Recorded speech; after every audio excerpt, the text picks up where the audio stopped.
All of a sudden I heard action. I said, hello, I'm Mario. Let's make a pizza pie together. I will never tell another joke at somebody else's expense. He is everything that I would ever want to be as a man. Self, stop worrying.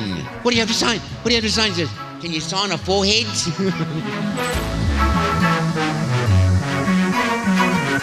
He's the voice of Luigi. He's the voice of Wario. But you know him best as the voice of Mario. Can I get a great big Yahoo for Mr. Charles Martinet? Hello, it's me, Super Mario. Yeah. Yes, it is. You're number one. Luigi number one. Luigi number one. Ho ho. And Wario, have a rotten day. Yahoo. Oh wait. Mommy said, say something nice, you brat. There, I said it. And well, Luigi, I always go last. What is it like for you to hear your voice coming from all of these characters when you play the game? It's ridiculous, and I look and sound ridiculous when I play the games, because if I'm playing Galaxy, I'm like, oh, oh, oh, oh, oh, oh, like that. I can't do, and I do every single character all the time, and most of the time it is like, wah! If I play Smash Brothers, yeah. I literally, there is no difference if I close my eyes or leave them open. Yeah. I'm in the bubble the whole time. So I just love it, but I can't do the game without doing the voices, of course, which is ridiculous. Do you think that was part of the secret to your casting and your success? You brought in that kind of commitment and energy, and Nintendo picked up on it? That's a great question, Victor. Yeah. It could be. First of all, I crashed the audition that got the job. I was not invited. I was at the beach, reading a book. My pager went off. He said, you got to crash this audition. I said, I'm a professional. I never crash an audition. Where should I go? And I go and I crashed this audition, and I got the job because I was the only actor that never shut up. But I knew nothing about, video games, but I knew, Italian plumber from Brooklyn, get out of my face, I'm working here. Right. I thought, I don't want to do something nasty and mean like that. Yeah. So I thought, I'd played Gremio and Timmy the Shoe, nice Italian guy, talk a lot. And I'll do that, but I'll make him younger, and I'll just make that, and I'll just make up things about food, because obviously that's my number one focus in life. And all of a sudden I heard action. I said, hello, I'm Mario. Let's make a pizza pie together. And I started making up these pastas, And then we put the sausage in the spaghetti in the pizza. And then I chase with the pizza. And if I catch you with pizza, you got to make a pizza and chase me with the pizza. And then we're going to make a lasagna. And I'm going to chase you with lasagna. If I catch you with lasagna, you got to eat the lasagna. And then you're going to make a lasagna. And he never said stop, so I just kept going until I was inventing pasta. Then we're going to make a rasta tutto lopello. This is a great pasta. It's made to look like this. And I'm going to chase you with the rasta tutto lopello. And then you're going to eat the pasta. And then you're going to chase me with it. And I just kept going until I heard, stop talking. Cut. There's no more tape. Thank you. We'll be in touch. And I thought that meant go get out the door before it hits you in the backside. And then all of a sudden, Charles, Mr. Miyamoto would like you to play Mario in a game. Yeah. What's that? Woohoo? Yeah. No, okay. So that was the start, and I, really taking 5 years of improv and walking in the door and just being this character was such a joy. Where did you draw that inspiration from? Yes. Everything. My first acting class with this guy, wonderful Les Abbott. There was an actor in there, a young man in there, 21 years old, who had a stutter. And I asked him if he always had that stutter. And he said, no, on my 21st birthday this year, I went to Las Vegas with all my friends to see a dinner show of this real comedian. And we finished our main course. It was just about time for dessert, and all of a sudden the lights came up on my table, and I'm like, oh my gosh, what's going on? He says, hey, it's somebody's 21st birthday, stand up, kid. And so I stood up, and he said, oh God, look at that ugly kid. Never mind, sit down, Oh, wow. Well, the audience laughed. He goes, oh, look at that pimply face. Oh, and fat. Oh my God, the doctor must have slapped your mother, And he goes, they kept laughing. And every time he said a joke, the audience laughed bigger and bigger and bigger. Mm. And then I woke up, and I felt smaller, till I woke up in the morning with this stutter, and I've had it ever since.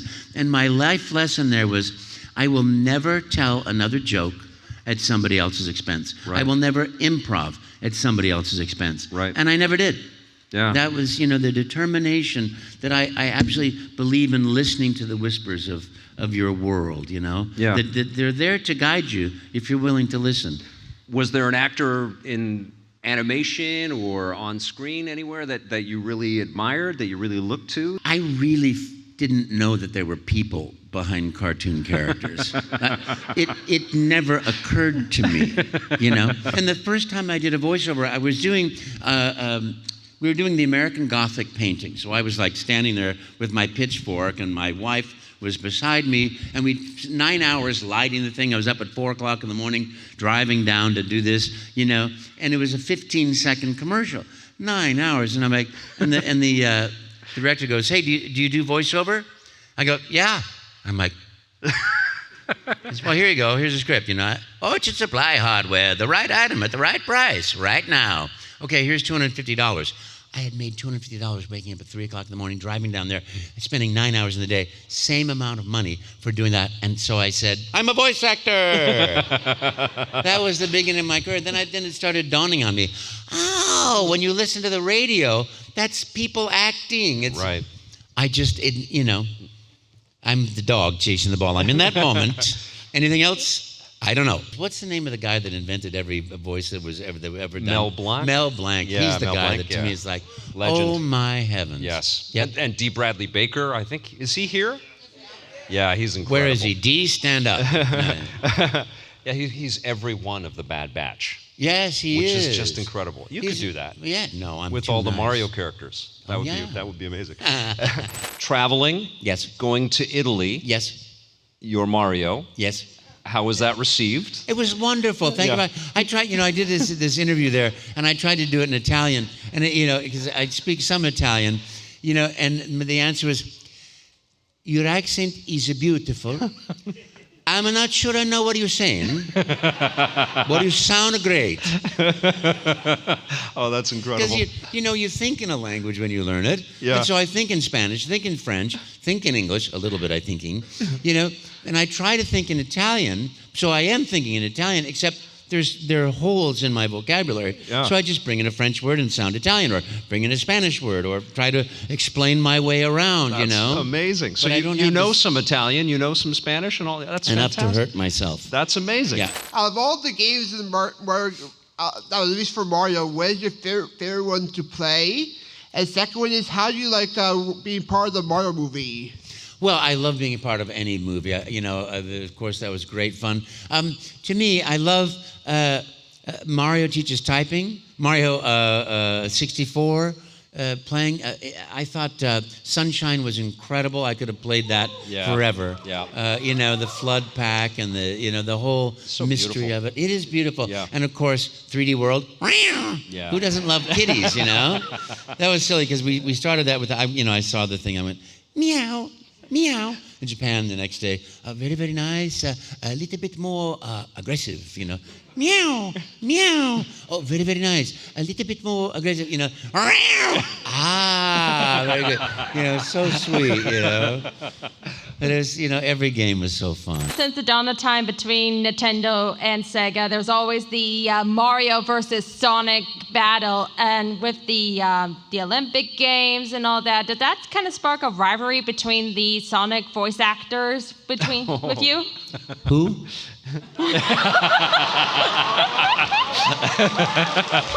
Drop.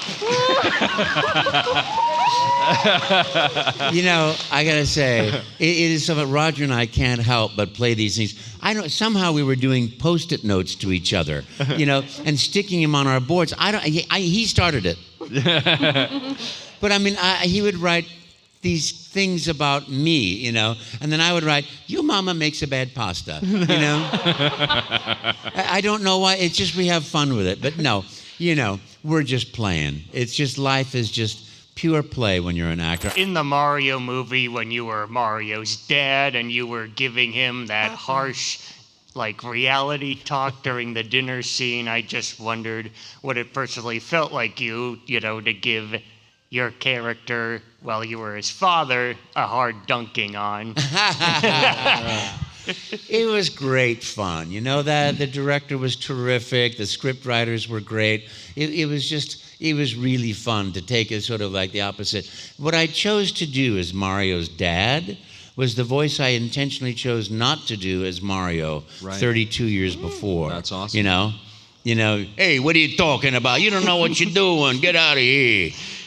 Because I knew I'd be doing it around children, and I didn't want the voice, if I'm directly talking to children, to have a negative effect. But in that case, it seemed like the perfect thing, like my dad, me, that you become the person your dad isn't necessarily, although at the same time you do. So I thought it was the choice I wanted to make was that sort of like what Mario could have been if I had made that choice, but it wouldn't have been the same as the choice I made. When you got the role as Mario, what advice would you give yourself? I'd say, Charles. Have fun, don't worry. Voice actors, all actors are so paranoid. The day before I start recording, or when I'm in the middle of recording, I'm like, wahoo, let's go. Oh my gosh, wait, let's, let's go. Oh my goodness, my voice, paranoid, delusional schizophrenia.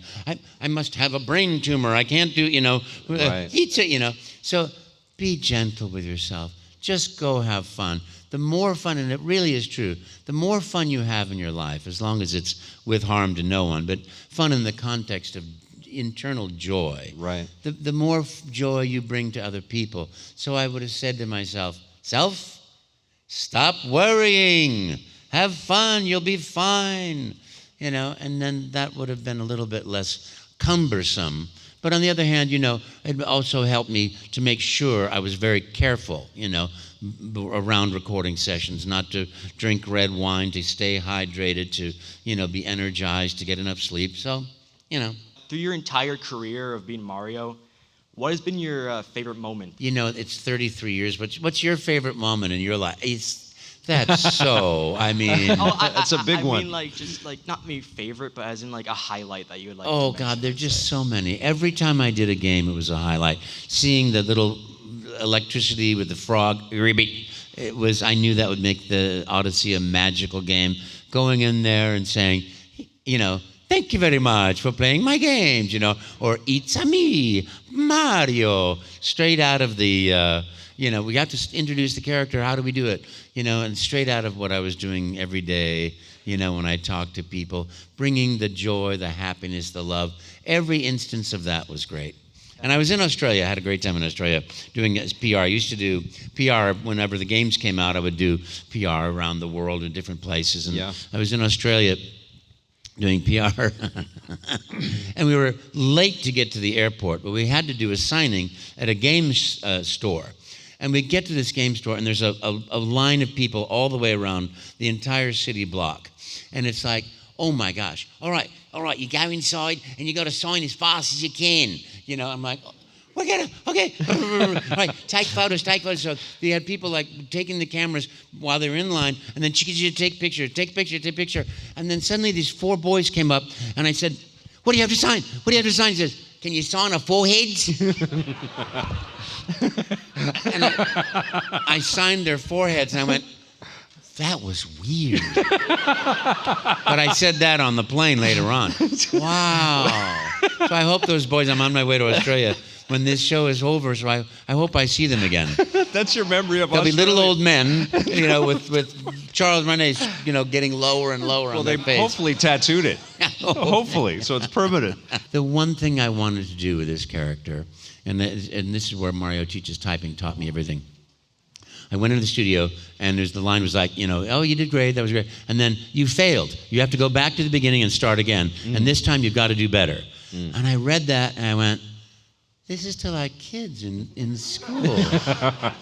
And my life lesson, I remember I was terrible at typing. I couldn't get my brain around it. And I said, can I just change the wording a little bit? Sure, go ahead. That was great, but I know you can do even better. Let's go. That's awesome. And that was the teaching moment to me. That's what his character is. He doesn't say no to children. He's always respectful. He's always kind. He is everything that I would ever want to be as a man or as a human being. kind, respectful, optimistic, joyful. You know, realism, being realistic in life is being optimistic. Yeah. You know? Thank you so much. Cynicism is the opposite of realism. You guys, what a treat. Thank you, guys. To have Charles Martinet with us, the You guys are definitive so great. voice of Mario and his friends and Thank family you. members. Thank you. And just a wonderful light in the video game industry. Give it up for Charles Martinet. Yes. Thank you you, all. guys.